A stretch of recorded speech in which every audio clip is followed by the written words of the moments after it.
Exercise 13.2 में जो पहला क्वेश्चन है, फाइंड द प्रॉफिट और loss percent when the following data is given. इस क्वेश्चन में सीपी हमें मालूम है और एसपी मालूम है। सीपी दिख रहा है कि यहाँ पर सीपी जो है वो 13,000 है, और आपको पहले से ही पता है कि सीपी का मतलब क्या होता है। सीपी का मतलब है कोई प्रोडक्ट है जो हम 13,000 में परचेज कर रहे हैं। और एसपी एसपी भी हम लोगों को यहाँ पर दिया है वो 14,500। अब इसका मतलब क्या होता है? इसका मतलब होता है कि जिस प्रोडक्ट को हमने खरीदा था अब हम उसे 14,500 में बेच रहे हैं। तो यहाँ पर साफ दिख रहा है कि जो एसपी है ना वो सीपी से बड़ा है। इसका मतलब हमें क्या होगा? प्रॉफिट होगा। तो अब हम पहले ये पता कर लेते हैं कि आखिर हमें प्रॉफिट कितना हो रहा है। तो हमने 14,500 में से हम क्या करेंगे? 13,000 को माइनस करेंगे। तो हमको ये पता चल गया कि हमें यहाँ पर 1,500 का प्रॉफिट हो रहा है। ठीक है। अब हमें यहाँ पर प्रॉफिट का परसेंटेज निकालना है। आखिर जो हमें प्रॉफिट हो रहा है वो कितने परसेंट प्रॉफिट हो रहा है। तो हम क्या करेंगे? जो हमको प्रॉफिट हुआ है उसको न्यूमरेटर में लिखेंगे और डिनोमिनेटर में हमेशा सीपी लिखा जाता है। तो यहाँ पर सीपी कितना है हमें पहले से मालूम है, 13,000 है। उसमें हम क्या करेंगे? 100% का मल्टीप्लाई कर देंगे। तो अभी देखिए क्या होगा। यहाँ से 2 जीरो, तो ये 2 जीरो कैंसिल हो जाएंगे। एक जीरो से ऊपर भी 1 जीरो कैंसिल हो गया। ठीक है।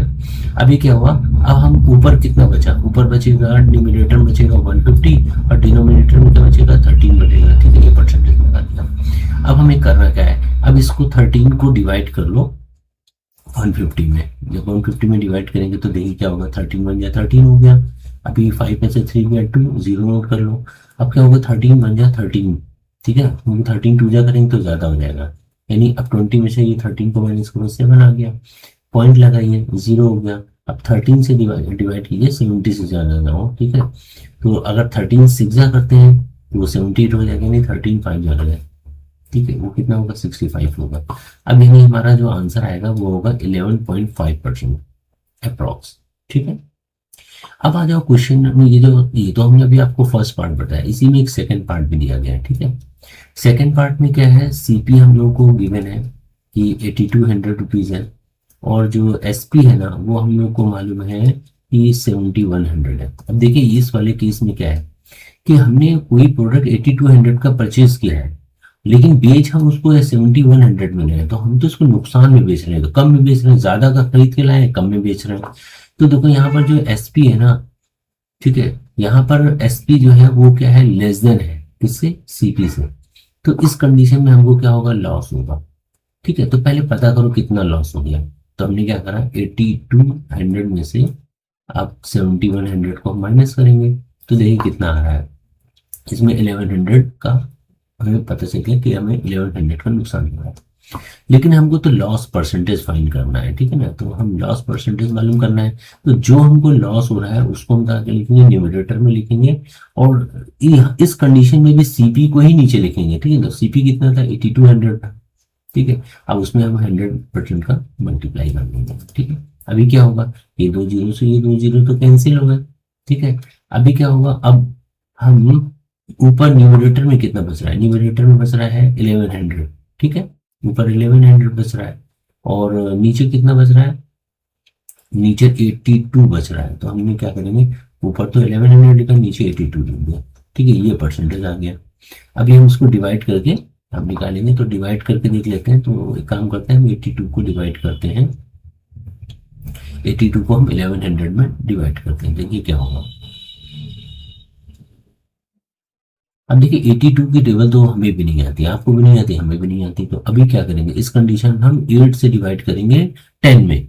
तो कितनी टाइम जाएगा? 1 टाइम जाएगा। तो वो 1 यहाँ लिखेंगे, और ऊपर 1 का मल्टीप्लाई 82 में कर दो, कितना होता है? 82 होता है। तो वो 82 हमने नीचे नोट कर लिया। अब हम क्या करेंगे? जब हमने 82 नीचे नोट कर लिया तो अब 100 में से 82 को माइनस करो, तो कितना आएगा? तो जब यहाँ माइनस करेंगे तो ये आएगा 18। तो हमने यहाँ पर लिख दिया 18। ठीक है, अब हमने देखो यहाँ पर 18 लिख दिया है। अब 18, अब ये आगे क्या करेंगे? हम जीरो नोट कर लेंगे। हमने जीरो नोट कर लिया। जब हमने जीरो नोट कर लिया तो अब आ गया 180। अब हम 8 की टेबल पढ़ेंगे कि 18 से ज्यादा ना हो, तो वो कितना आ रहा है? 2 टाइम्स। हमने लिखा 2। ठीक है, 2 लिख लिया। अब 2 को हम 82 में मल्टीप्लाई करेंगे। तो 2 का पहले 2 में मल्टीप्लाई करो, क्या आएगा? 2 2 जा 4 हो गया। हमने नीचे 4 लिख दिया।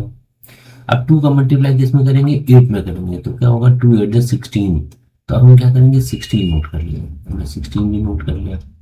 ठीक है, अब हम क्या करेंगे 180 में से हम 164 को माइनस करेंगे। जब 180 में से 164 को माइनस करेंगे तो यही कितना आएगा, 10 में से हमने 4 माइनस किया, कितना आ गया 6 आ जाएगा, तो हमने 6 लिख लिया। और अब 7 में से 6 को माइनस करेंगे कितना आएगा 1 आएगा, हमने यहाँ पर 1 लिख लिया। ठीक है, तो अब यानी हमारा जो यहाँ पर क्या हो गया 16 बच गया। अब हम क्या करेंगे, अब यहाँ पर पॉइंट लगाकर हम पॉइंट लगाएंगे, और पॉइंट लगाने के बाद हम एक जीरो बढ़ा लेंगे। ठीक है, तो अब ये क्या हो जाएगा, जब जीरो बढ़ाएंगे तो ये 160 हो जाएगा। ठीक है, अब फिर से क्या होगा, अब हम फिर से 8 से डिवाइड करेंगे, 16 से ज़्यादा ना, तो फिर 2 टाइम्स आएगा, लेकिन 2 टाइम्स लेंगे तो वो 164 आ जाएगा। तो अभी क्या करेंगे, हम यहाँ पर 1 लिखेंगे, और यानी अब 1 का 82 मल्टीप्लाई करेंगे, नीचे 82 आएगा, तो अब हम उतना नहीं करेंगे सॉल्व, तो अब सीधे सीधे कितना आ गया 12.1% आ गया। ठीक है, वैसे तो आप कोशिश किया करिए पॉइंट के 2 डिजिट तक निकाला करिए, हमने फिलहाल यहाँ पर 0.1 करके निकाल लिया है, लेकिन आप पॉइंट के 2 डिजिट तक इसको सॉल्व करेंगे।